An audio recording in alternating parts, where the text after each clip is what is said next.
Hi, it's Dr. Toker, your friendly neighborhood colorectal surgeon, and I'm asked all the time, what is the one thing that I can do to improve the quality of my life? And the answer is there's not one thing. It's a very complex system.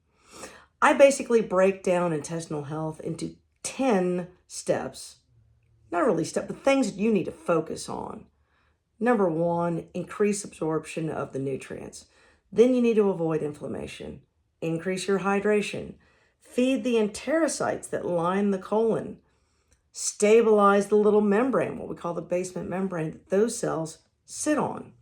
You want to promote your own metabolism. You want to stop killing the microbiome and, in fact, do things to increase the diversity of the microbiome. Do focus on core abdominal health because it's critical to intestinal function. And finally, focus on the fecal stream, so to speak. What goes in has to come out.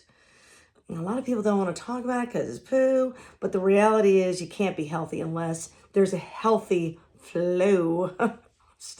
The fecal stream, that is just not something you want to be caught up without a paddle. Do you know what I'm saying? Anyway, so 10 things for you to focus on. If you don't understand what I'm talking about, but you want to learn, check out the link in my bio to gut check.